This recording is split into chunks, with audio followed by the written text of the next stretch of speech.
The conflict between Israel and Iran is about to head into its second week as the world watches. What impact could it have on the region? Hello, I'm Anand Naidu, and this is The Heat.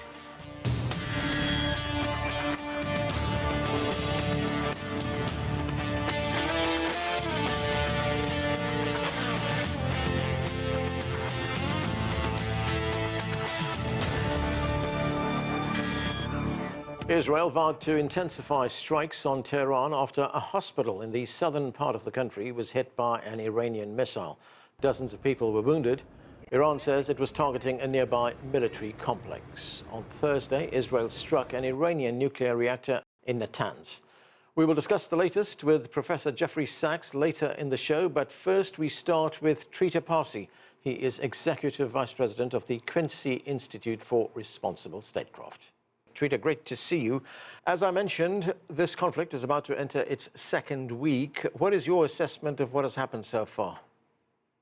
What you have is a war that Israel started, but very quickly turned to the United States because it was clear that it could not finish it in the manner that it had promised the United States, not in the manner that it knew that it couldn't finish it. I think it was quite clear the Israelis knew that this would lead to a situation in which they would go to the U.S. I think it actually was part of the plan. They wanted to drag the U.S. into this war. We will see in the next hours or days whether Trump will agree to be pushed into this war, despite the fact that this will bring a tremendous amount of opposition and anger from his own base. And Trita, if we look at the conduct of the conflict so far, Iran has been able to penetrate Israel's vaunted Iron Dome defense system. Its missiles have been able to get through and hit targets in Israel. What does that tell you about Iran's military capabilities? Iran is ultimately much weaker than Israel technologically, and its military, of course, is in an inferior position. The Israelis currently have some degree of dominance in Iranian airspaces, and we've seen how they've been able to target a lot of things in Iran, deep into Iranian territory, all the way to the east of the country. However, Iran also has an ability to strike back at Israel in ways that are extremely painful for Israel. And Israel does not have the full capacity of preventing all of these different missiles from getting through. And Iran still has a very large arsenal of missiles left. It hasn't used all of them. It probably has more than we expected. And as a result, this is going to be very costly for Israel as well. This is very, very different than when Israel is bombing refugees in tents. This is going to be something that will have a direct cost for the Israelis, and we're seeing that right now. President Trump has said that he's not yet decided whether the United States will openly, publicly join Israel in this assault on Iran. If the United States does enter the conflict, if United States warplanes start flying over Iran and starts dropping bombs on Iranians, how great are the risks that this could then very quickly turn into a wider regional war? There's an almost certainty that in that scenario, particularly if the United States is not just striking at Fordo, but is striking at a lot of other conventional military sites in Iran, that the Iranians will strike back. They will target American bases in the region. There's 19 of them, 40 to 50,000 troops. They have plenty of targets there, and they don't need to use their long-distance missiles. They use their shorter and mid-range missiles for that, of which they have an even larger arsenal. So this will become very bloody on all sides. Again, Iran obviously is inferior to the United States in terms of military prowess, etc. But we've also seen that movements such as the Taliban or the Houthis, who are far inferior to Iran, nevertheless have managed to wear the United States down. And ultimately, in the case of Taliban, even prevailing and succeeding, the United States spent $2 trillion changing the regime in Afghanistan from the Taliban back to the Taliban, essentially, over the course of 20 years. So I think the Iranian strategy, if it comes to that, is that their calculation will be that the only way the war ends is if it becomes too costly for the United States to continue it. Any show of weakness or backing down, they believe, right or wrong, will only invite more punishing bombardment from the United States in that scenario. Treata, it was only a few weeks ago that President Trump managed to dissuade the Israeli Prime Minister Benjamin Netanyahu from attacking Iran. And now, a few weeks later, he's embraced this attack on Iran. What changed? We don't know exactly what changed, but we do know one thing. He set himself up for this trap by agreeing to Israel's red line instead of sticking to the American red line in the talks. The American red line was no weaponization. Halfway through, he changed the goalpost and adopted the Israeli red line. The Israelis knew very well that that would cause an impasse in the talks. It was designed to cause an impasse in the talks. Once that impasse occurred, Trump got frustrated, and the Israelis went to him and say, "We can fix this. Let us bomb them. You don't have to get involved. But our bombing them will weaken their position, and they'll come begging for a deal," knowing very well that that is actually not at all what would happen, but rather would cause the Iranians to fight back, toughen their position, and the Israelis would have to go to the U.S. and say that the U.S. has to enter the war, which is exactly what happened about 24 to 48 hours into this war. Iran and the United States were involved in negotiations. There were ongoing talks to try and come to a new agreement on Iran's nuclear program, perhaps some kind of revised accord, some adaptation of the initial JCPOA agreement. In fact, they were scheduled to meet 2 days after the initial Israeli attacks. That was last Sunday. The negotiating teams were about to meet. Those negotiations, are they now dead, or is there a chance that they would be revived and there could be some kind of diplomatic resolution? There is a chance to revive them. There are intense efforts being made right now to find a way for both sides to come back to the table. This would, of course, be very problematic for the Israelis who want to continue the war and want to drag the U.S. into it. But I think it's also important to recognize that if those talks begin anew, if Trump sticks to the Israeli red line, rather than the American red line, then it is not clear to me at all that the next round of talks actually will be successful.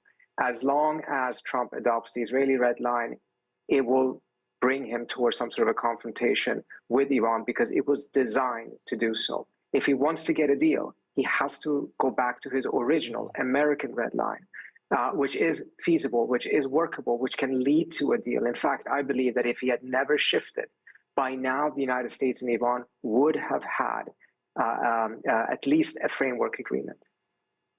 And talking about those red lines, is the United States position no enrichment whatsoever? It's not clear whether that ultimately is the position. That is the position he adopted. It is the reason as to why we have ended up in this scenario. But whether that is what his true and uncompromising red line is or not is unclear. What we do know is that the Iranians have had this red line of insisting on absolutely having enrichment ever since the 1970s. For Trump, he's adopted this position about 3-4 weeks ago.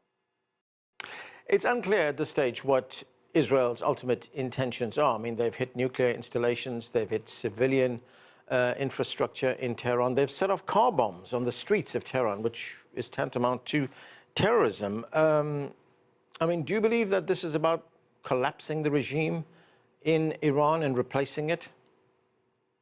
I think the Israeli goals, whether from the outset or something that is morphed into, is to bring about regime collapse, not regime change. Essentially, they're just collapsing the regime. They're not working to replace it with anything. They're more than content to see Iran just fester in chaos, and to bring the United States into the war, to decimate Iran's military capabilities so that it cannot pose a challenge to Israel's emerging military hegemony in the region for decades to come. You know, you tweeted recently that Iran has lost confidence in Trump and his desire for a peaceful outcome. I mean, tell us more about that. Is it now a question of trust? Can the United States and its ally, Israel for that matter, be trusted? Trust has always been a tremendous short supply when it comes to the US and Iran. And the Americans have good reasons also to not fully trust the Iranians. But there had been a modicum of trust that had started to be built because of the first couple of rounds of talks that were successful. But I think what happened here is that the Iranians perceive that the US was in on this from the beginning, or at least from 10 or so days ago, that the US and Trump deliberately put Iran in a lull of false security in order to make it easier for the Israelis to catch the Iranians off guard in their attack on Friday, 2 days before talks began. That, I think, has given a devastating blow to any confidence or trust on the Iranian side that dealing with Trump or a deal with Trump could be successful. Nevertheless, they don't have much of a choice. But there is one particular scenario in which this lack of trust ends up really backfiring on Trump. And that is that let's imagine that Israel or the United States would be able to bring Iran to a position in which perhaps the Iranians would seriously start considering surrendering. I don't think at all that that is where they are right now, and perhaps they will never be. But let's imagine that that were to happen. In that scenario, they would have to have some level of confidence and trust that if they were to surrender, that that would be the end of it. I think that trust has been destroyed. And as a result, even in that scenario, the Iranians will calculate that fighting back is their best option rather than actually laying down weapons. And looking at the domestic political dynamics here in the United States, I mean, there are significant members of Trump's MAGA base who are opposed to United States involvement in this conflict. So what are the political implications for Trump? I would say that it goes beyond that. I would say that amongst the America First base, it is almost unanimous. The top voices are all dead set against this. They see this as a trap. They see this as something that is a betrayal of Trump to his base. He was supposed to end wars. He was supposed to be the peace president. He was not supposed to drag the U.S. into more unnecessary, endless, and unwinnable wars in the Middle East.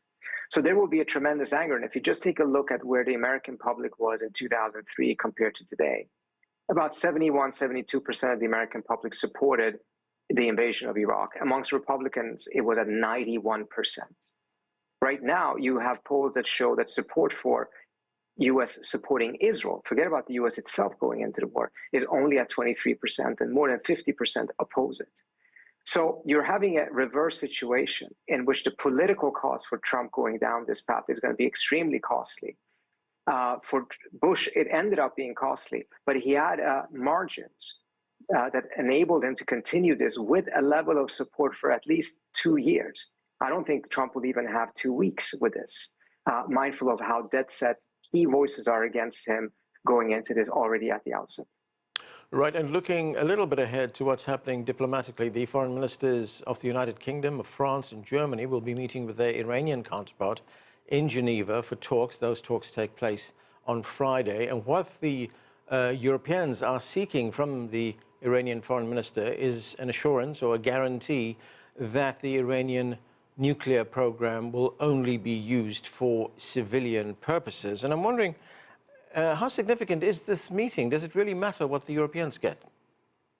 Europe has neither leverage nor much moral standing at this point in this conflict. They're not part of the negotiations. They may be able to get some leverage because they still have the ability to snap back sanctions. But I don't think the Iranians are turning to them for mediating with the U.S. There is no confidence whatsoever that the Trump administration listens to the Europeans at all. The Iranians have their own direct channels to the U.S., and those have been active for the last 24, 48 hours. And Europe is also not doing what it tried to do in the past. In the past, back in 2003, when the E3 first formed, it was there to try to prevent the United States from going to war with Iran. What is the point of it at this point from the European standpoint is unclear, but it's certainly not perceived by the Iranians as the Europeans getting involved to prevent the war. Rather, given the statements that the Europeans have issued that have legitimized Israel's illegal war of aggression, I think the Iranians increasingly view the Europeans as belligerents in this conflict. Treata Pari, thanks for joining us. Thank you so much for having me. We are joined now by Jeffrey Sax. He is president of the UN Sustainable Development Solutions Network and director of the Center for Sustainable Development at Columbia University. Professor Sax, thanks so much for being with us. My pleasure. If we look at what is going on in the Middle East right now, we're often told by the United States that it acts when it uses its military or in its conduct of foreign policy, that it always acts in its own national security interests. But if we look at these attacks by Israel, the counterattacks by Iran, and the possibility that the United States could soon join Israel in these attacks on Iran, the question has to be asked, is the United States acting in its own national security interest? No, the United States is acting at the behest of an extremist government in Israel. Netanyahu, the prime minister, has been prime minister for most of the period since 1996. And during that nearly 30 years, he has led the United States into many reckless wars. The war in Iraq, the war in Syria, the war in Lebanon, the war in Libya, and others. This is just the latest reckless, dangerous adventure of an extremist Israeli government. And we don't know yet, but, well, we do know to an extent the U.S. is already complicit, but it could become even more deeply involved in this horrible, illegal, useless war that Israel has just launched. What is your view of the conduct of the conflict so far? Are you in any way surprised that Iran has been able to penetrate Israeli defenses and hit targets in central Israel? I'm not surprised that the so-called Iron Dome is not completely effective. We knew that from earlier episodes. And we know that this missile war certainly can escalate. Iran has lots of friends, lots of backers, including statements by both the government of Pakistan and the government of the Democratic People's Republic of Korea, North Korea, both of which are nuclear powers, that they stand with Iran. This is an extraordinarily dangerous situation, one that was recklessly and unnecessarily provoked by Israel. That's right. In a recent interview, you did say that a war with Iran would be World War III and that Iran is not without allies. I mean, how do you see that play out? How do you see its allies come to its aid? We, of course, never know in a clash how things will evolve. One of the fundamental lessons of history is that small sparks can lead to great fires that end up consuming all in the wake. We don't know whether this will end today or tomorrow because saner, calmer minds prevail, or whether this will be a tit-for-tat escalation, which could go to nuclear war. It's impossible to predict.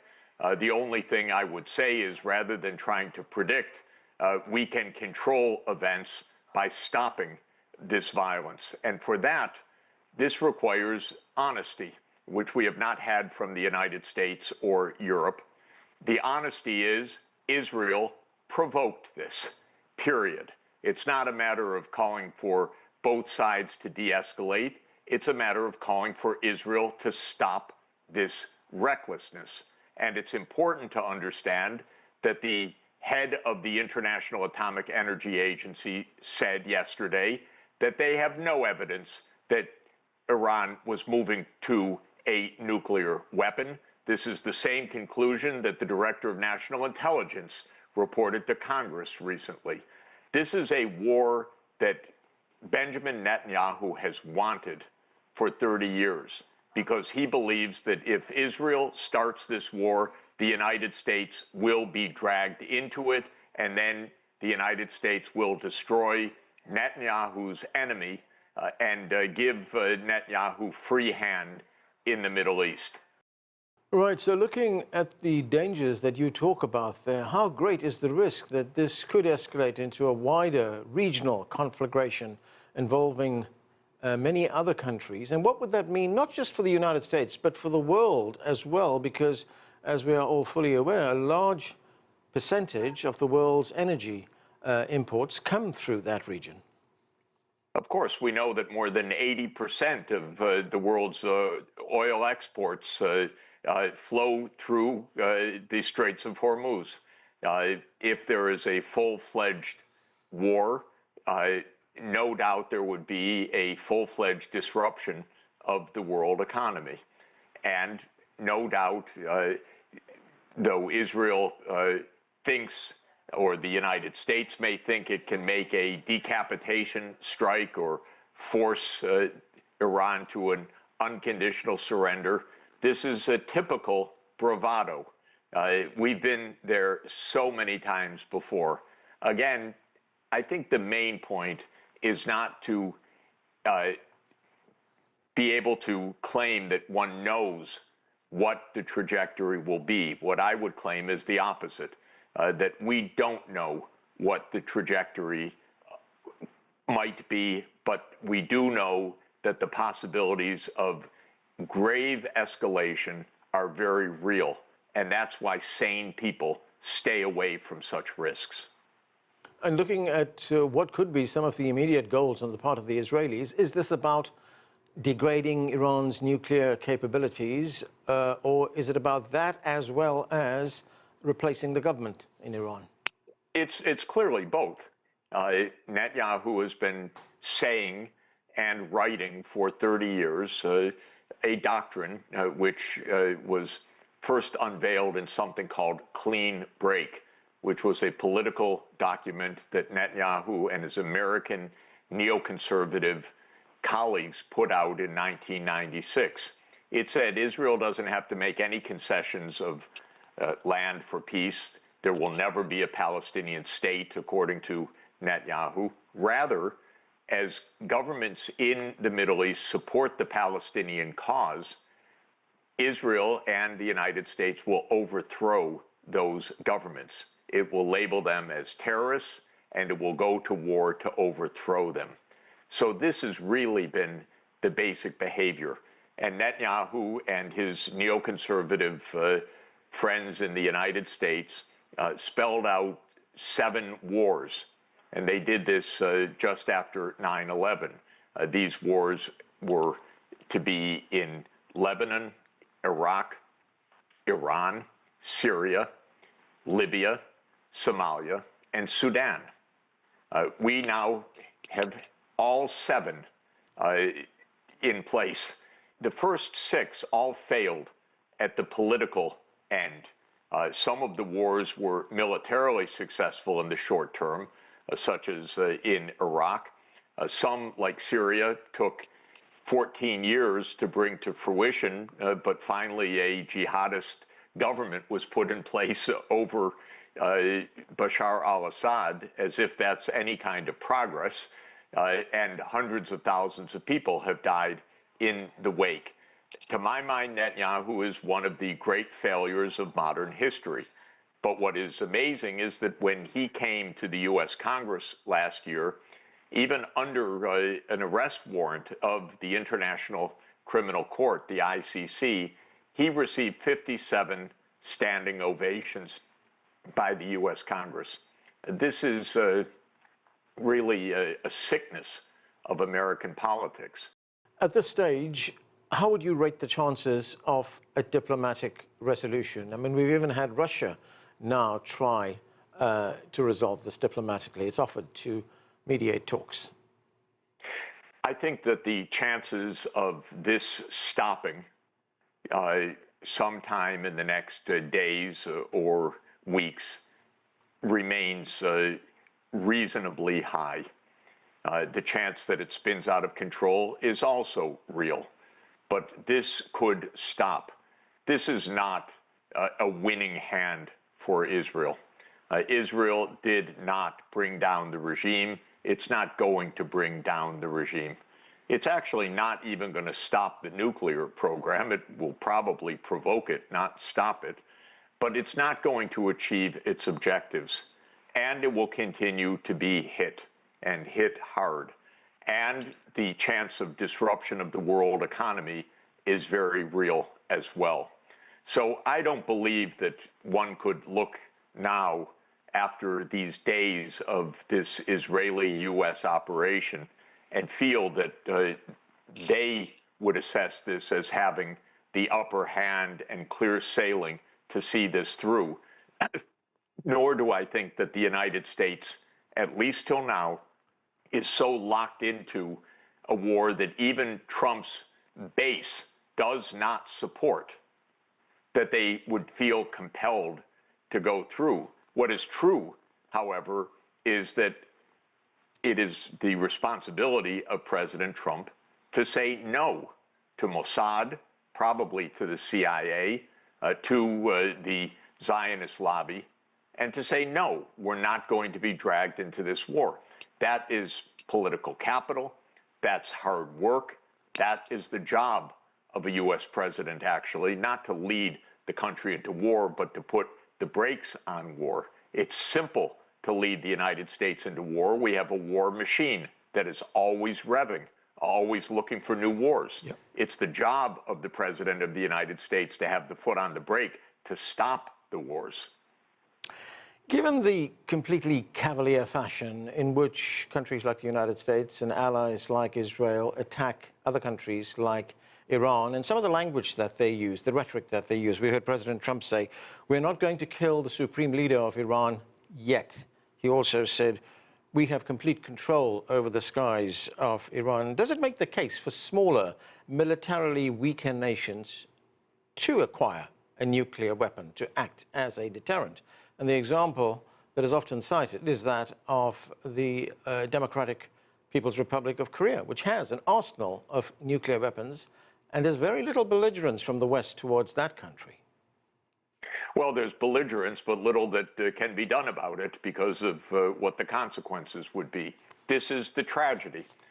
We are supposed to be heading to a world of eliminating nuclear weapons. That's part of the non-proliferation treaty, in fact. But the way that the United States acts, the impunity with which it acts, the recklessness with which Israel, a country that has nuclear weapons but is not a party to the non-proliferation treaty, acts, is, of course, a spur for some governments to try to acquire nuclear weapons. And they can be acquired not only by domestic research and development and the industrial process, they can probably be acquired other ways by from countries that already have nuclear weapons. This whole behavior in the nuclear age is nearly suicidal. It's a madness. It's a breathtaking recklessness. The fact of the matter is, Iran has said for decades it doesn't want a nuclear arsenal, but it doesn't want to be crushed by Israel or by the United States, and it doesn't want to be sanctioned to death by the United States. The idea of Iran has been diplomacy, and the fact of the matter is an agreement was reached in 2016 in which Iran said, inspections, verification that we will not have a nuclear program. What happened? Netanyahu jumped up and down, said never have diplomacy with this country, and Donald Trump in his first term walked away from the Joint Comprehensive Plan of Action, the JCPOA. This is mind-boggling, so wrong-headed. We did the same thing. The circumstances are different. They need to be discussed in detail, but just to say there could have been diplomacy with the people, the Democratic People's Republic of Korea, with North Korea, back in the 1990s and early 2000s. But when George W. Bush Jr. came into office in 2001, his advisor, John Bolton, said, no, just put maximum pressure on.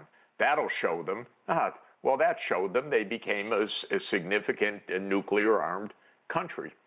In other words, this kind of unilateralism, rather than diplomacy, doesn't work. And there are cases, of course, famous cases where the U.S. Talked countries into stopping their nuclear weapons program and then killed the leaders afterwards. And Gaddafi and Saddam Hussein may be examples of that. So this is not the kind of behavior that sane, prudent leaders would undertake. Professor Jeffrey Sax, thanks for joining us. Thank you for having me. And we need to leave it there. I'm Arnold Naidu in Washington, D.C. Thanks for watching.